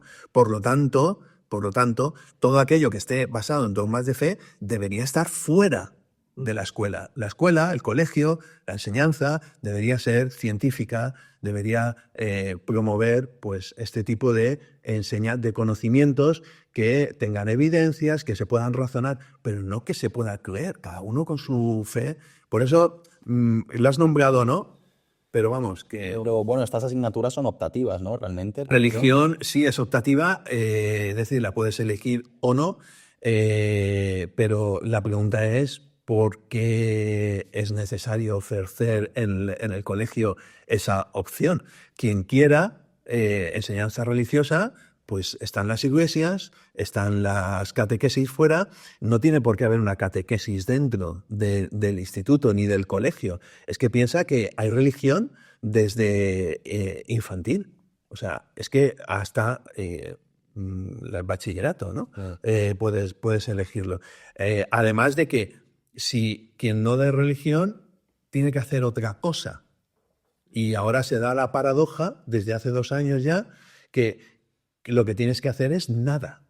Es atención educativa. Es decir, mientras hay unos que están dando religión, el resto de alumnado, que es la mayoría, la inmensa mayoría, en los públicos por lo menos, están allí, bueno, secuestrados, por decirlo de algún modo, que podían estar en su casa, haciendo tareas o lo que fuera. Eso quiero decir, quería volver a lo que estábamos hablando antes de que no somos capaces de no hacer nada. Y esto quería un poco enlazarlo con esto que estamos hablando de la educación. Por ejemplo, un estudio muy interesante que he estudiado en la universidad es uno en el que cogían a un grupo de estudiantes, probablemente lo hayas escuchado porque se hizo muy famoso, y los encerraban en un aula sin hacer nada. Y les daban la opción de darse pequeñas descargas eléctricas. ¿Qué piensas que hacían esos estudiantes? Hombre, pues que si se aburrían... Se daban descargas eléctricas. O sea, quiero decir, no somos capaces de aburrirnos y no somos capaces de pensar. Entonces, quería justamente enfocarlo desde el punto de vista educativo, donde nos atiborran a exámenes, a deberes. Los propios padres también, no, tienes que hacer este deporte, esta actividad extraescolar. Y no nos dan tiempo a pensar, y no nos dan tiempo a realmente que nos den pie a pensar qué es lo que queremos hacer en nuestras vidas. Y yo creo que de parte de los institutos deberían darnos más tiempo a realizar otras actividades que podemos realizar fuera de este sistema educativo, porque se ha visto que muchísima gente descubre hobbies, descubre qué es realmente lo que le gusta fuera del instituto y en esas horas libres puede, digamos, desarrollar esas actividades y después incluso dedicarse a eso. Ya puede ser la fotografía, puede ser la pintura, el debate, la oratoria, hay 1000 cosas. ¿Crees que en la educación debería darse más pie a ese tiempo libre para pensar y enfocarnos a nosotros mismos? Bueno, España es uno de los países que más horario lectivo tienen los alumnos de toda Europa, ¿eh? Es decir, que tienen mayor carga de días y de horas. Es decir, que el resto de Europa va un poco por ahí. Por eso que estás indicando, reducir la carga horaria del alumnado, que acaba antes, tiene menos días, para poder hacer otras cosas también. Lo que pasa es que hacen las cosas fuera del horario digamos, del instituto, del colegio, ¿no? Son actividades, aquí se llaman extraescolares o extraacadémicas, ¿no? Como desde hípica, fotografía, ballet, inglés, informática, y mucha gente se apunta a otras cosas. Con lo cual, es verdad que los padres, aquí hay una especie de obsesión porque los hijos, cuando acaben del instituto, bueno, hablo del instituto porque es lo que yo conozco, ¿no? Sobre todo. Pero bueno, en el colegio también. Cuando acaben el instituto, que hagan otra cosa. Pero yo creo que es un poco el miedo a que si lo dejo en casa coja el móvil y se ponga a chatear. O sea, en mi época de estudiante no había esa obsesión, ¿eh? Os lo puedo garantizar, porque entre otras cosas no había móviles, ni había ordenadores, y entonces, ¿qué hacías? Pues te ibas a la calle a jugar.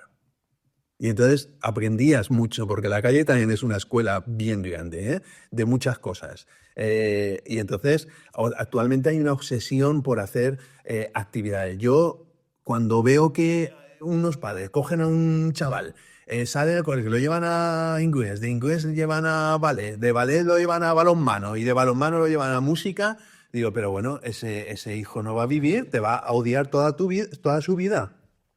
Hay una obsesión por la preparación, porque haga cosas, igual porque estar parado supone que le tienes que decir no cojas el móvil también. O sea, esto cada vez ocurre más. Pero sí, hay muchas más cosas en la vida que te pueden enseñar. Hay cantidad de gente que deja los estudios y aprende de sus experiencias. La experiencia personal es importante. Las experiencias vividas, el viajar, yo qué sé, el hacer fotografía, como tú dices, ¿no? El leer, es que aprendes muchísimo. Habría que compensar. España, precisamente, el sistema educativo español es de los más estrictos o más cargados en cuanto a horario y tareas.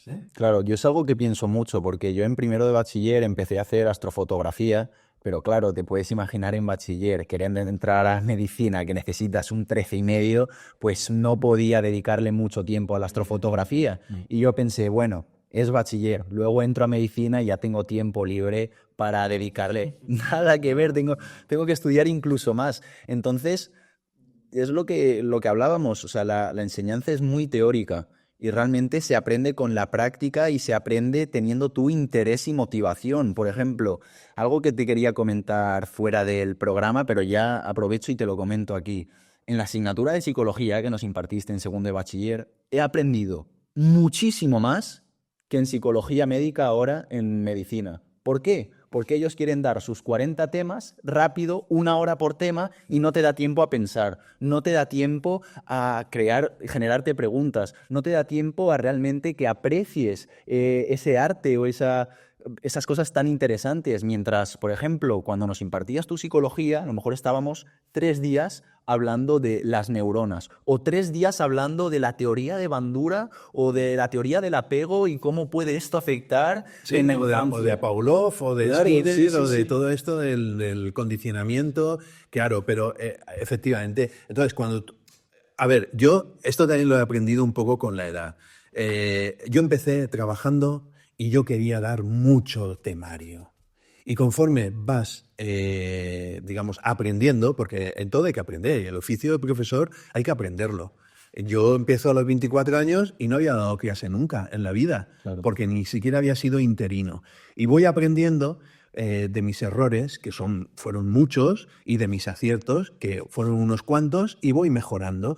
Y de lo que me he dado cuenta es que al final merece la pena dar menos contenidos, pero que el alumno sea capaz de contextualizar esos contenidos. Porque en psicología, que tú lo estás nombrando, cuando tú o cualquiera de pronto dice, es que yo conozco a una persona, para mí ya está, ya se ha abierto la ventana de la comprensión y de la contextualización. Porque tú lo estás pensando y entonces dices, claro, es que esto mismo le ha pasado a esto. Y cuando una persona, un alumno, hace eso, integra el conocimiento de una manera mucho más efectiva y piensa que ha aprendido. Claro. Porque tiene referencias, ¿sabes? No se ha quedado solo en la teoría. Es que yo encima quiero decir cómo impartías tú esa clase, porque nosotros no teníamos exámenes. Bueno, teníamos exámenes, pero con el libro. Y era un examen muy fácil que todo el mundo, si quería, podía sacar muy buena nota.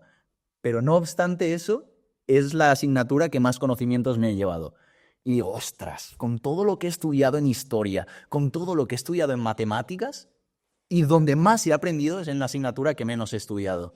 Es paradójico, pero es realmente lo que me despertaba interés. Pues mira, te voy a confesar una cosa. Lo de los exámenes solamente porque, como no os ofendáis, pero como los burros están acostumbrados a tener una zanahoria ahí delante, los alumnos tienen un examen y parece que hay que perseguir el examen. Y solo la figura del examen en psicología está para que te entre un poquito de digas, oye, pero es lo de menos. Porque, de hecho, lo hacíais con el libro, quiero decir, lo importante era todo lo que se estaba comentando y fraguando en esas clases, porque luego la gente tampoco coge y se pone a estudiarlo, pero sí que se ha quedado porque le interesaba, porque concretaba, porque podía relacionar con experiencias vitales que ha tenido, con lo que le han contado sus padres, con lo que ha oído, con una noticia, con una no sé qué, y todo eso, y más todo lo que a uno le surgiera en su mente, ¿no? Algunas muy productivas. Y entonces, pues todo eso conforma el corpus del conocimiento y dices, oh, ¿cuánto he aprendido?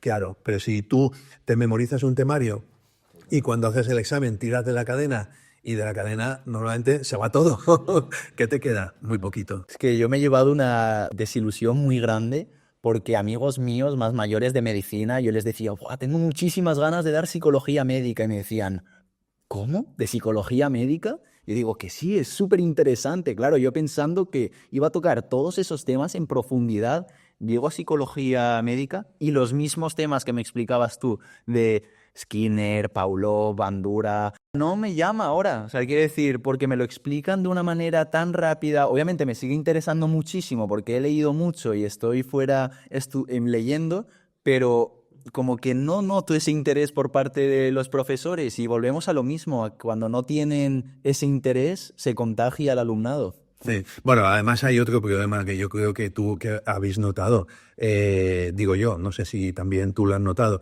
es que en el instituto el profesorado en general tendemos a ser más didácticos, a que llegue más. En la universidad, digamos que el profesor lo que tiene que hacer es transmitir unos conocimientos, lleguen o no lleguen, eso es problema tuyo, ¿no? Del alumno, quiero decir. Mientras que en un instituto sí que nos preocupamos porque el alumno pueda recoger eso. Y eso pasa por poner más ejemplos, detenernos más, etcétera. Pero claro, todo eso lleva tiempo. Claro. Y ellos tienen... Es un poco también la concepción, ¿eh? ¿Es entonces esto quizás en parte el problema de lo que tenemos? Lo estábamos hablando un poco antes en bachillerato, la gente se centra en selectividad. ¿Son los exámenes realmente necesarios? ¿Habría alguna alternativa a esta selectividad o alguna otra forma de plantear estos exámenes? A ver, ha habido siempre muchas protestas por parte del alumnado de queremos que se quite la selectividad. Estoy radicalmente en contra. La selectividad tiene que existir. ¿Por qué? Porque si no existe la selectividad como prueba externa, yo tengo claro quiénes irían a la universidad. Los que han estudiado en colegios concertados y privados. Y no sé si alguno ha estudiado en un colegio concertado o privado, pero está claro que si no pones una prueba externa, no puedes hacer, no, digamos, sería injusto porque en los centros públicos intentamos apretar bastante, en los colegios concertados privados, en donde la gente puede sentirse que está pagando una educación y unos resultados, pues posiblemente estarían tentados para aumentar las notas, con lo cual en la pública sería un problema para el alumnado de la pública. La selectividad tiene que existir. Ahora, si es esta o es de otra manera, no lo sé, pero tiene que existir.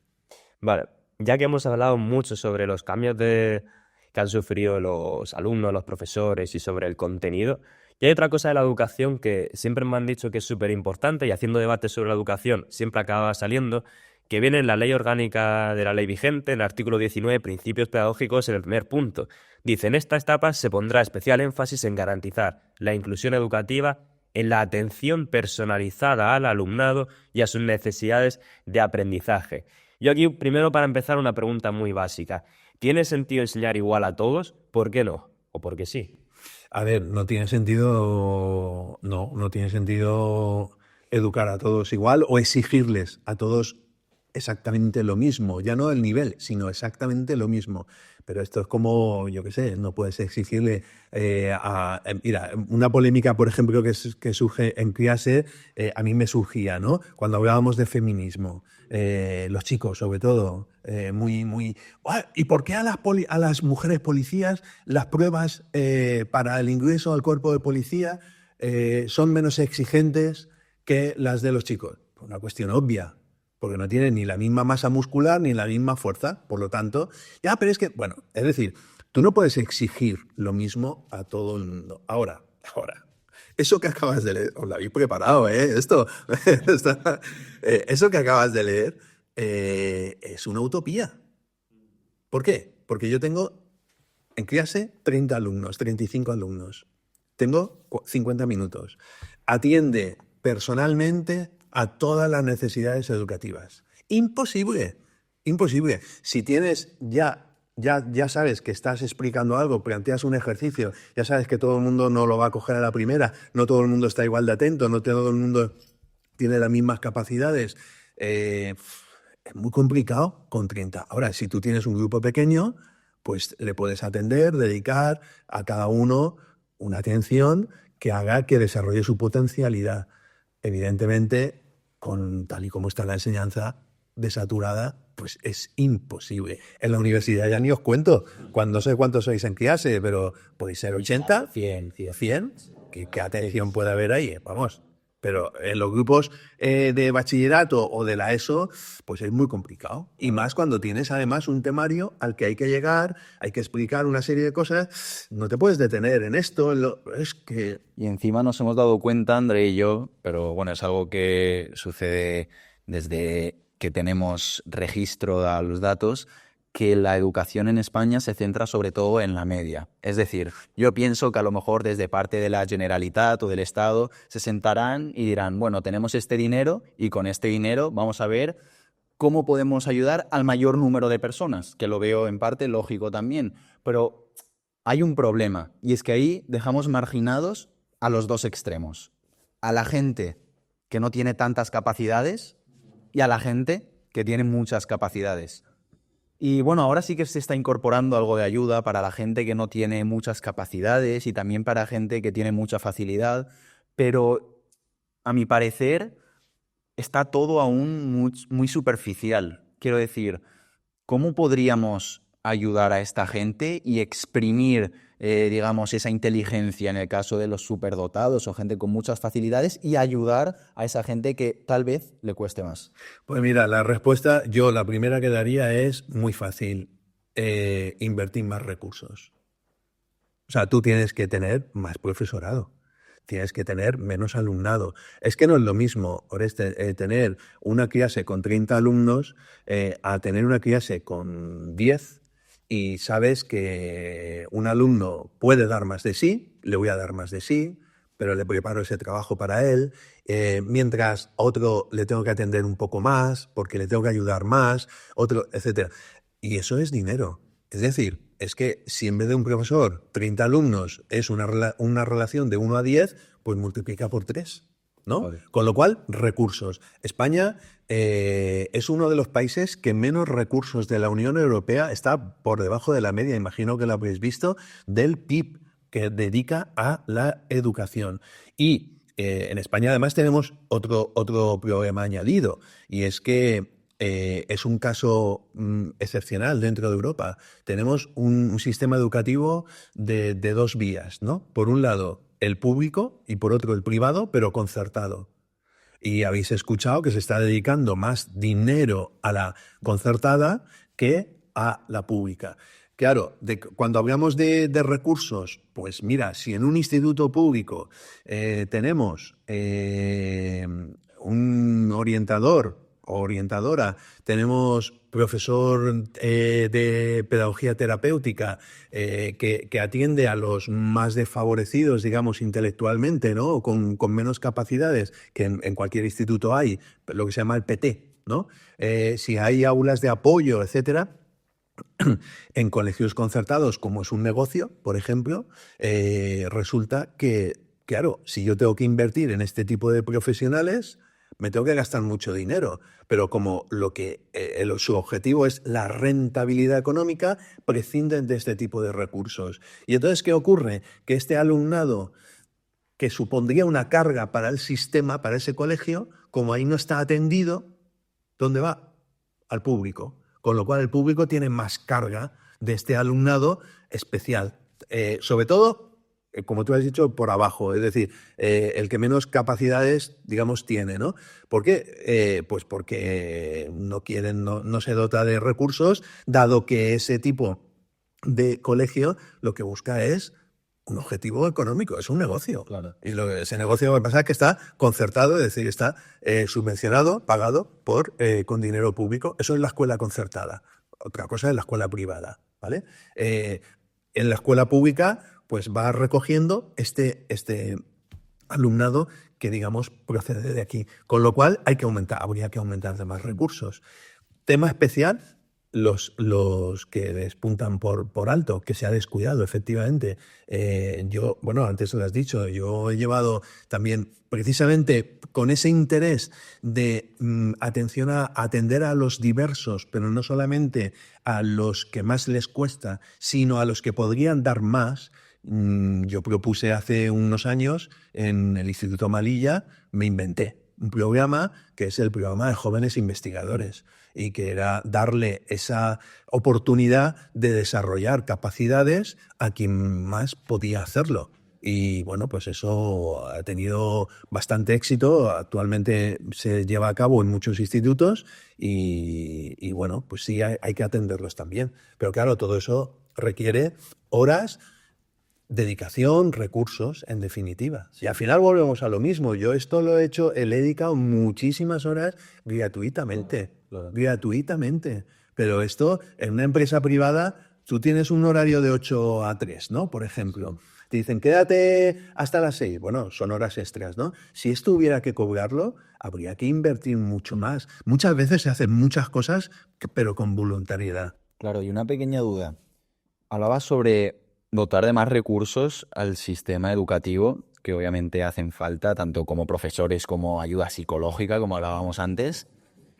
¿Piensas que habría que aumentar los impuestos o organizarlos y amortizarlos de una mejor manera? Porque yo pienso que, o sea, es una pregunta un poco concreta, pero yo pienso que hay mucha gente que se queja ya de que los impuestos están bastante elevados y ¿piensas que realmente podrían, digamos, exprimirse mejor y aportarlos de una mejor manera? Porque a lo mejor hay muchas cosas que se hacen con dinero público que realmente podríamos invertirlos en sanidad o podríamos invertirlos en educación. ¿Piensas que es más un problema de organización o de que los impuestos tendríamos que subir? A ver, es un problema de las dos cosas. Yo creo que es de las dos cosas. Evidentemente, esto a nadie se le escapa, que la administración del Estado habría que reorganizarla. O sea, hay sectores de la administración del Estado en el que con estos artilugios que llamamos pantallas y todo esto, pues ahí no hace falta tanto personal.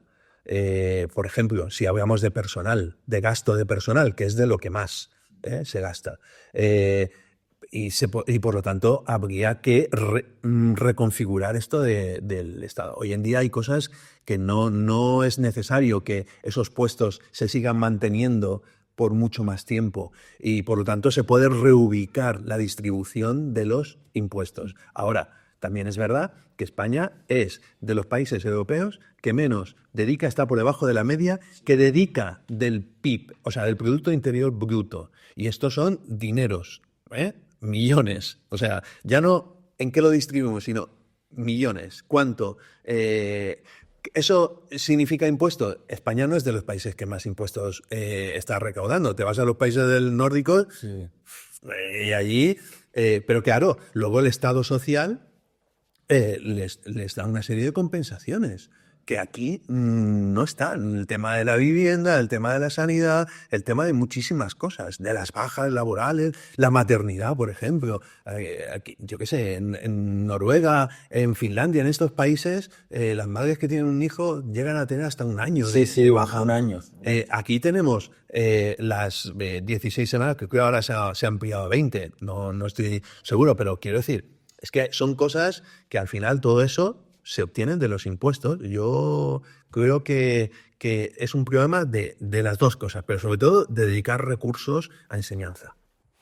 Yo tengo curiosidad por algo que habías mencionado antes y que está bastante relacionado también con esto. Quizás podría ser otra tercera vía para intentar potenciar los alumnos. Está relacionado con, en parte, la voluntariedad. Con suerte, quizás dentro de unos años el Estado se dé cuenta e invierta un poco más. Y es esto que hablabas antes sobre que habías hecho investigaciones con tus alumnos. Yo tenía verdadera curiosidad porque pudieses explicar un poco en más detalle cómo surgen, sobre qué pueden ir, cómo funciona. Pues mira, esto fue, yo ya te digo, estaba pensando qué hacer, porque en la escuela pública sobre todo tiene fama de que acoge a los que menos capacidades tienen y los trata mejor que en los colegios concertados. Yo siempre he pensado que la escuela pública tiene que ser pública, pero a veces hay que gestionarla con un poco de mentalidad privada. Es decir, yo tengo que hacer publicidad de los logros que yo consigo en mi centro, porque si no hago publicidad, el de al lado, si hay un centro privado o concertado, enseguida que hacen algo, le dan una publicidad tremenda. Y nosotros, en la pública se hacen muchísimas cosas de las que no se da publicidad, un poco porque se sobreentiende que debe ser nuestra función, y yo creo que no. Y una de las cosas que había que hacer era darle importancia a la excelencia. Y entonces yo dije, bueno, aquí hay mucha gente que podría, alumnos y alumnas, que podrían hacer muchísimo más de lo que hacen. En el sentido de no estudiar más, sino desarrollar sus capacidades muchísimo más. Y estuve pensando hasta que se me ocurrió que se podría hacer esto, trabajos de investigación que se hacen en otras autonomías, pero aquí en Valencia no está en el currículum, y que consiste en que los alumnos trabajan durante un año o dos, depende, pues un tema de investigación. Luego lo exponen, hacen un informe, lo exponen públicamente con un tribunal de profesores que le puntúan, y yo lo que propuse es que esa puntuación que le dieran repercutiera luego en su nota. Es decir, se le aumentara la nota final del bachillerato en función de la nota que habían obtenido en ese trabajo de investigación, sobre todo para motivar a los alumnos. Es decir, ostras, porque son muchas horas. ¿De qué se puede investigar? Bueno, un profesor, yo en este caso dirigía una investigación, pero muchos otros profesores también, conseguí que se vincularan a esto. Y bueno, y luego esto yo he ido a institutos, como el que va por ahí vendiendo, yo qué sé, lo que sea, electrodomésticos. Yo iba a los institutos a vender este programa. Y he ido como a 10 o 12 institutos, he ido al CIRA, he ido a Turís, he ido a un montón de institutos a vender esto, que lo han adoptado y lo están haciendo. Y entonces, los alumnos hacen una investigación, porque trabajan el método científico, trabajan todo lo que tiene que ver con pues esto de la hoja de cálculo, el Drive, hacen una exposición, tienen que trabajar todas las competencias, digamos, ¿no? Audiovisuales. Bueno, ¿y de qué? Pues yo he hecho trabajos pues mira, el primero que hice sobre la bicicleta, el uso de la bicicleta en Valencia, un estudio científico de si se podía hacer más, cuánto costaba, etcétera. Se llevó además un premio de Madrid, estupendo. Luego he hecho otro sobre el uso de las pantallas, he hecho otro sobre el cine español, análisis de 400 y pico de películas del cine español, sobre todo desde la perspectiva de género, que me interesa mucho. Es decir, cuántos hombres y mujeres hay de directores, de directoras, de guionistas, de productores, etcétera, para demostrar en un ámbito aparentemente cultural y progresista, pues que existe esa desigualdad de género, porque es abismal la cifra, la proporción de mujeres en menos que en cuanto a hombres, ¿no? He hecho uno, llevaba allí algunos premios. Hice uno sobre el Estado, si el Estado español era confesional o aconfesional, como dice la Constitución. Ese se llevó el primer premio en un concurso del INJUVE de Madrid. Y luego, pues los últimos que he hecho este año, uno ha sido sobre sexualidad y el otro sobre el uso del lenguaje entre chicos y chicas. Si hay diferencias de género desde, sobre todo en el uso del lenguaje. Y las conclusiones era que sí, vamos, que hay diferencias. La cuestión de género es importante porque hay diferencias entre chicos y chicas por cuestión de educación. En fin, he hecho de varios temas, ninguno de filosofía, ¿eh? Bueno, muy interesante. Para finalizar, queremos que puedas dar un par de consejos para los profesores, para los padres y para los alumnos. Y por último, Eugenio, una serie de libros que nos recomiendes. Madre mía, cuánta cosa pides. Unos poquitos que yo ya me he acabado, los que nos comentaste en clase, necesito enviar esa lista. No te preocupes, te pasaré una lista que le pasé a los alumnos del año anterior. Y alguna alumna, sobre todo, me dijo que sí que había leído, pero el resto pasaron de mí. Yo te pasaré una lista.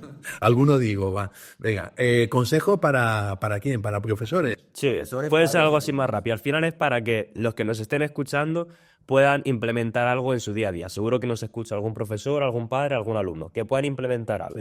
Bueno, más que un consejo, una conclusión. Para los profesores, a veces el profesorado se desanima y dice, lo que yo hago, no sé hasta qué punto tiene repercusión en los alumnos. Sí, siempre tiene repercusión. Y por lo tanto, si tú, digamos, transmites conocimientos, sobre todo tu modelo de comportamiento también, te conviertes en lo que tú decías, en una autoridad. Cuando alguien se convierte en una autoridad, los alumnos lo aprecian, lo valoran. Es posible que no te lo digan, otros sí, pero no hay duda. O sea, yo a lo largo de estos años he visto que sí que se influye, como a mí me influyeron. O sea, si no hay más que echar la vista atrás, ¿no? Entonces, al profesorado hay que animarlo en ese sentido. A los padres, pues que